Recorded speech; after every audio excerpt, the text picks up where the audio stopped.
во битка против светската конспиративност и фалсификаторите на денешницата. Изворот Бела ни е локатор за градот, кој што ќе не доведе до престолнината, каде што е роден, каде што живеел и каде што отворил Александар Македонски. Несомнено, дека на овој извор се наоѓал и храмот, акрополата на древната Сана. Ваквата акропола граничела со градот, изграден на височинка на Рид, што е бил обкружен со морето и господарил над заливот и вештачкото изградено пристаниште. Ова акропола е поврзана со уништување на една гробница,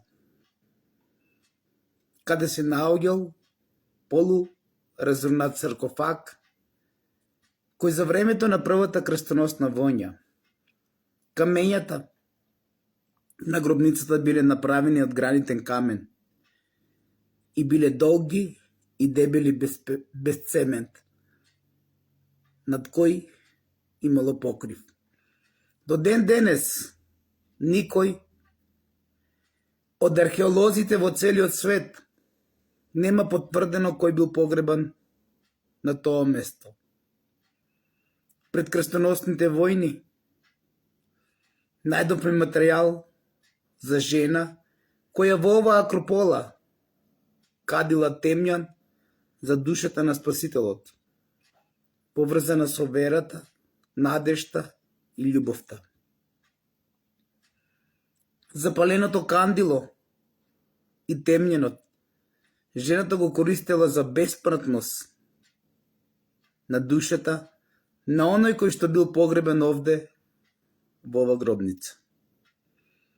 Ајде да се вратиме на римскиот историчар Тит Ливиј, кој што градот го лоцира, тоест човек, историчар, кој што живеел во времето на последната македонска крстоносна војна, која што вие ја криете од сите нас.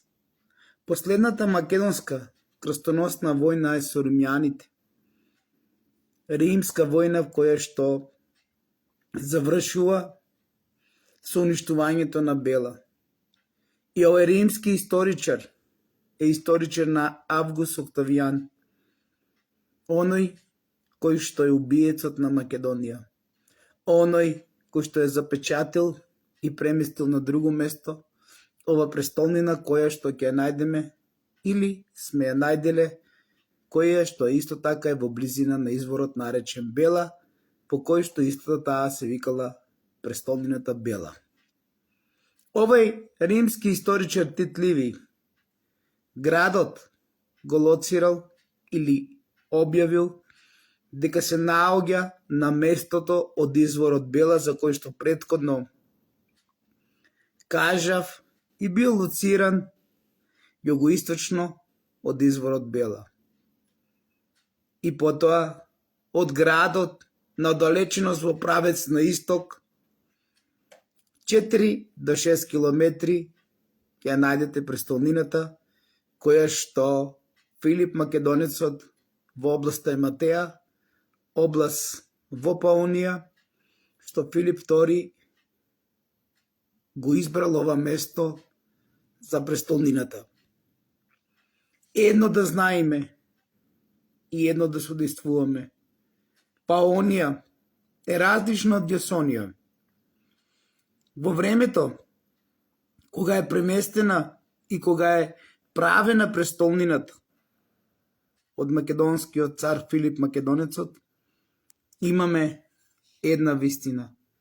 А таа една вистина е дека е поврзан со престолнината Бела и државата тогашна Паунија. Онаму каде што денес ни е представена, била постоела државата Јасонија. Ематеја е нашата Македонија и во наредниот период, кога ќе пишувам за Македонија, секогаш ќе ја споменувам Ематеа, затоа што Ематеа е најстарото име на Македонија и таа е поврзана со денешниот брегалнички регион. Колку и да не угнетувате македонците, колку и на животина да не ставате, колку и вие предавници на македонците, мои македонски народе, сакате да ја загушите ова вистина, толку таа ќе одекне најсилно, затоа што уништувањето на Бела содействува со библиското распетие на Исус. Барем така напишал оној од кого што најмногу треба да веруваме, а тоа е Тит Ливиј, како римски историчар од времето на Август Октавијан.